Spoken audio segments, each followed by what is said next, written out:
I would encourage any founder of a business to make sure you're part of your industry association and that you look for other groups of founders who can help you navigate this difficult journey. Hello, I'm Steph McGovern. Welcome to episode 2 of Adapting to the New Now, and we're diving into planning for a successful 2020 recovery.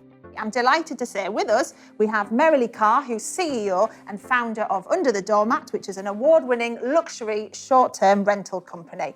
It's lovely to have you here, Merilee. Thanks very much for joining us. Oh, wonderful to be here. Thanks for having me.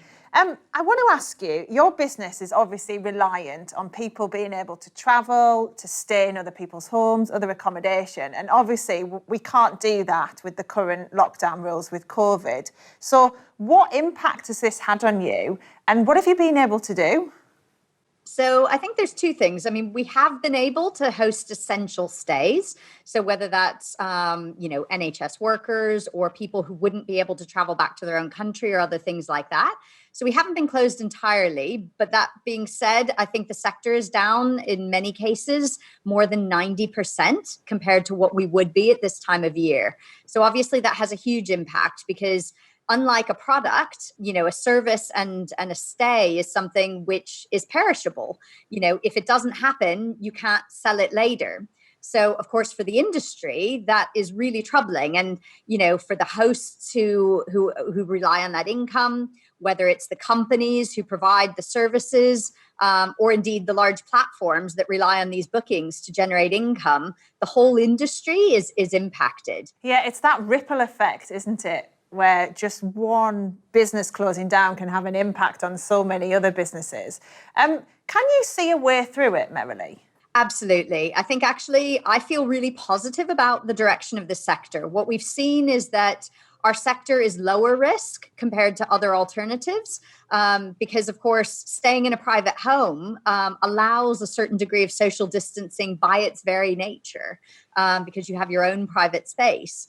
And so we think that the sector will actually recover quicker than hotels, for example. And what we also expect is that, over the long term, things like corporate business travel, et cetera, will look at this as an alternative, where in the past they might have seen hotels as really the only viable option. Yeah, so it sounds like there is an ability to adapt to a new now. Absolutely. I think what we see is an increased focus on professionalism and standards in our industry. There are a great many traditional holiday homes providers and companies like UnderTheDoormat who operate in cities where those professional standards are equal to hotels, but providing that private accommodation in a home. And I think consumers are increasingly going to be looking for that because they're going to want to know that the right cleaning standards and health and safety and all these things are in place. But they also want to know that they can have the private space that only a home can offer them. Already in the UK, 24% of UK consumers in 2019 booked to stay in a home. That's already almost a quarter of the population. And I think that's going to increase. PwC predicts that our industry will be worth 52 billion in the UK by 2025. And I think that speed of accelerated change will happen quicker as a result of COVID. Yeah, agility is always key in business, isn't it? Because there's always periods of uncertainty and pressure. Do you think your strategy then has changed because of all of this? I mean, look, certainly there are things that have changed about the focus of consumers, et cetera. So at UnderTheDoormat, we're now very much focused for 2020 on more staycations, more corporate travel within the UK. And so looking at how we can attract customers from within the UK rather than international is, of course, very important. I think for us, we were in a way ahead of the curve because in our industry, we worked with Quality and Tourism to set up the industry accreditation. And so standards has been part of our DNA since I founded the company 6 years ago. And I think that has become increasingly important, both for consumers as well as for government to feel confident that the sector really does have the right standards in place to have that level of confidence. And again, I suppose the title of this series, Adapting to a New Now, is relevant to every bit of your business. So it's not just the physicalities of running the business, but it's also the target setting. It's about adapting absolutely everything in your business to this new world. Early days, we could see that the lockdown was coming. But we also saw a different need, which was NHS workers needed places to stay because they had vulnerable family members at home, et cetera. And so we launched as UnderTheDoormat NHS Homes. And very quickly, it turned into an industry-wide initiative with more than 30 companies across the UK, offering more than 2,500 properties.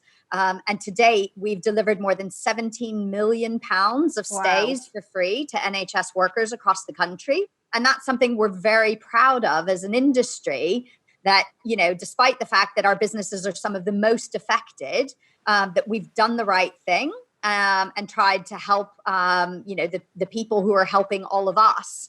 And, we hope that out of that, new owners who might not have otherwise considered short-term rentals in the past, and, even government can consider our sector a realistic option for the future.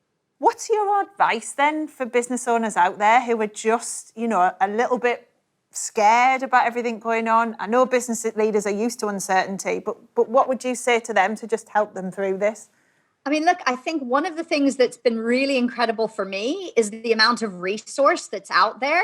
Forums of business owners, industry bodies. The two that for me have been absolutely incredible are the Short-Term Accommodation Association, which is the industry body for our industry. We've actually seen membership double over this period because all of these property management companies, owners across the country who want guidance about how it's impacting our sector, what government's saying, how the regulations are changing, all these types of things, that industry body can provide that guidance for them so that they're not having to feel all alone in this situation. And the other one that's been incredibly valuable for me is the Supper Club. It's a forum of several hundred CEOs of fast-growing companies.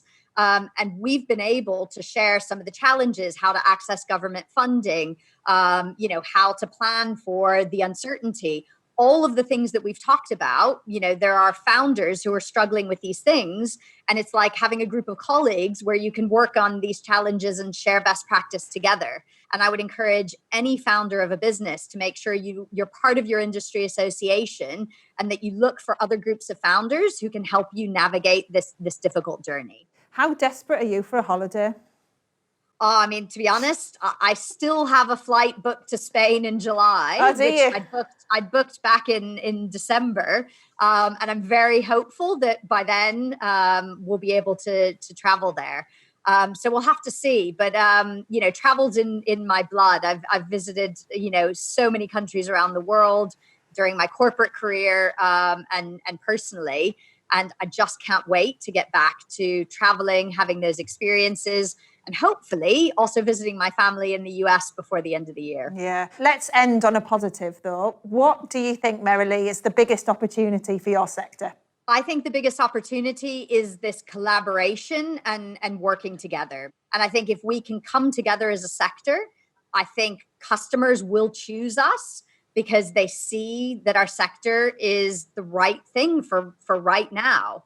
And as soon as they stay in a home, what Goldman Sachs has seen in the past is they often don't go back to staying in hotels because they can see how wonderful an experience it is to stay in the comfort of a home and have the quality of a hotel. And I think that in and of itself is going to be the big consumer change for all of us. Yeah. Well, Merilee, lovely to talk to you. All I'm thinking now is even more that I'm desperate for a holiday. But thank you. Lovely to chat to you. Wonderful to speak to you as well. Do make sure you join us for the next episode of Adapting to the New Now. We're going to be talking about how to make sure you have effective marketing when consumer priorities are changing. So more from me next time.